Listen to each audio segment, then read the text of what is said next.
So, hello guys, this is Yug Mittal. So, as we know, CA inter examinations are approaching for the September 2024. तो आज हम उसी के बारे में थोड़ा सा बात करेंगे कि how can you clear it और get a good score, a good decent score. So first of all, अब हमारे 6 एग्जामिनेशंस होते हैं, तो एक बार पहले उन्हें ब्रेकआउट करते हैं. पहले मैं सब्जेक्ट वाइज ब्रेकअप करके बताता हूँ, एंड देन हम एक ओवरऑल देखेंगे कि कैसे हमें अप्रोच करना चाहिए, like overall to both groups.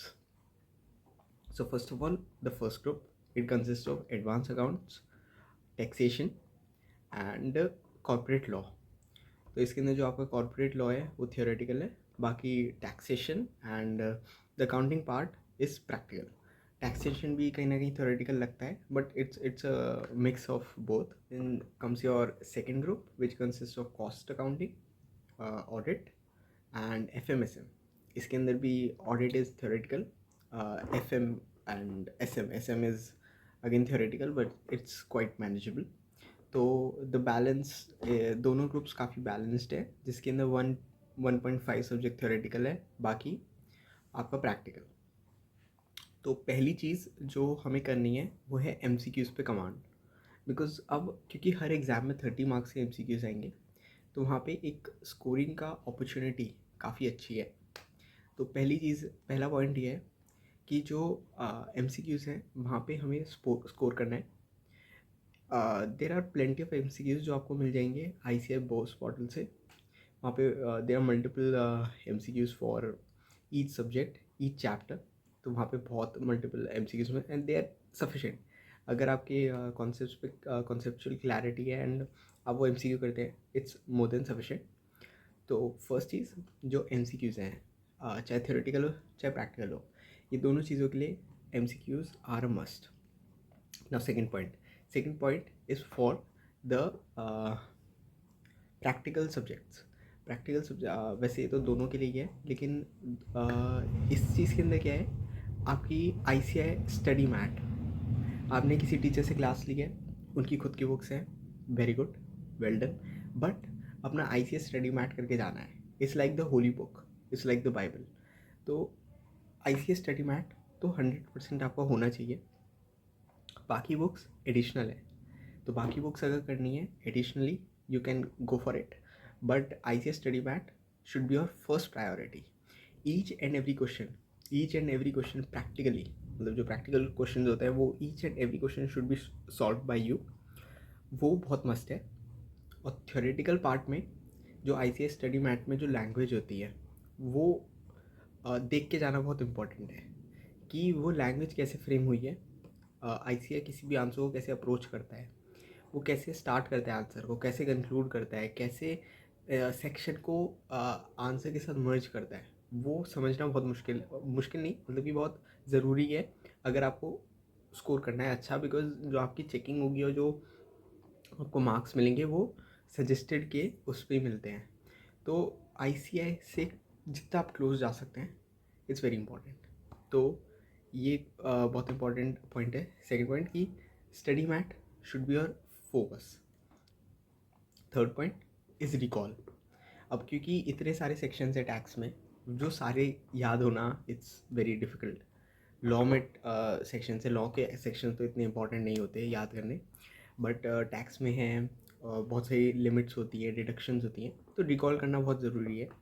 कि आपने बुक बंद कर दी पढ़ के, उसके बाद यू जस्ट रिकॉल कि क्या प्रोविज़न था, उसके क्या सब पार्ट्स थे, क्या क्या उसके अंदर दिया था, क्या क्या लिमिट्स थी, वो सब रिकॉल करो.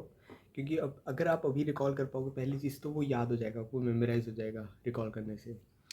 सेकेंड चीज़ ही, अगर अभी रिकॉल कर पा रहे हो तो एग्ज़ाम में भी रिकॉल हो जाएगा. और अगर पाँच में से 4 पॉइंट भी रिकॉल हो गए, स्टेप वाइज मार्किंग मिलेगी, मार्क्स मिल जाएंगे. तो रिकॉल करो जितना ज़्यादा कर सकते हो, उससे मेमोराइज बहुत जल्दी होता है, पहली चीज़ तो. और दूसरी चीज़, एग्ज़ाम में भी हेल्प मिलेगी मेमोराइज करने में. Fourth point is practice. ये बहुत इंपॉर्टेंट पॉइंट है, बिकॉज आंसर आना और आंसर को पढ़ना और आंसर याद कर लेना, इट्स अ डिफरेंट थिंग. और जब लेकिन आंसर लिखना होता है ना, तो it's a totally different game. Trust me guys. आपकी तैयारी हो चुकी है पूरी. ICI के RTPs MTPs या जो भी आपके पास मटेरियल है वो उठाओ और खुद लिखने की कोशिश करो। जैसे फॉर एग्जांपल इनकम टैक्स का टोटल इनकम का आंसर आता है एक 14 मार्क्स का, उसको ट्राई करो कि आप क्या वैसे ही फॉर्मेटिंग वैसे ही लिख पा रहे हो या नहीं लिख पा रहे हो। आंसर्स लिखो, अकाउंट्स के आंसर्स की प्रैक्टिस करो, टेबल मतलब कि जो भी अकाउंट्स के वो होते हैं वो सब हाथ से प्रैक्टिस करो। अगर टाइम कम है तो स्क्रिबल करो, मतलब कि प्रॉपर पूरा लिखने की ज़रूरत नहीं है, स्क्रिबल करो, उससे एक आइडिया लग जाएगा। वैसे भी हैंड राइटिंग के मार्क्स नहीं होते, जो आपने लिखा है फिगर्स हैं उनके मार्क्स होते हैं, रीडेबल होनी चाहिए बस। बाकी ऐसे कुछ बिल्कुल सजा के लिखने की ज़रूरत नहीं होती, प्रोफेशनल एग्ज़ाम है तो अपना स्पीड और अपनी राइटिंग स्किल पे काम करना है। Writing skill does not mean कि सुंदर लिखना है और कैलीग्राफी करनी है, that does not mean, I mean the speed. And आप वैसे प्रेजेंट कर पा रहे हो, फिगर्स लिख पा रहे हो जैसे ICI चाहता है। And the last point, but the most most most most important one, it's test series. Now test series are the most important thing.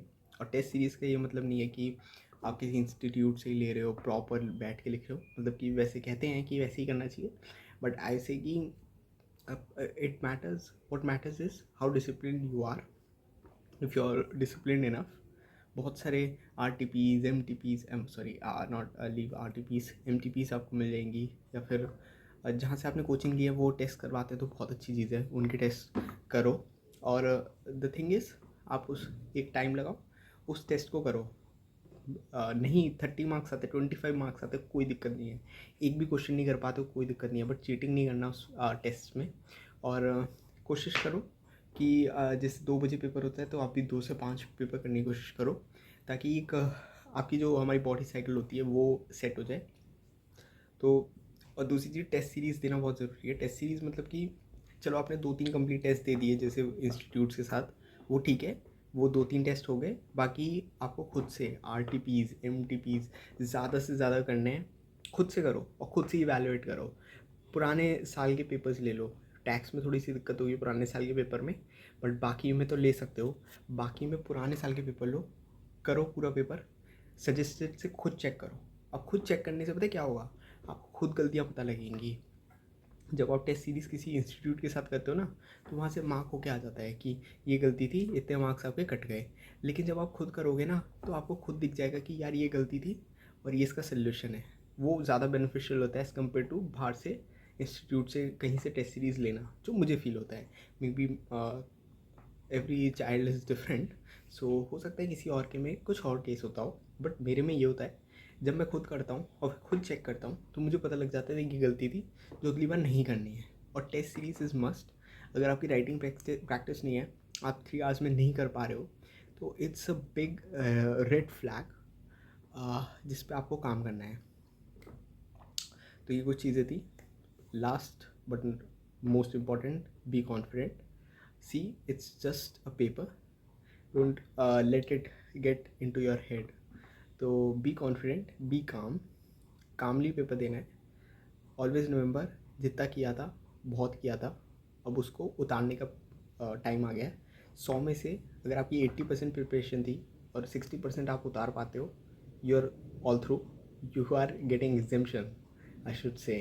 तो इतना ज़्यादा स्ट्रेस आउट नहीं होना, stay calm, stay confident. Okay, thank you guys.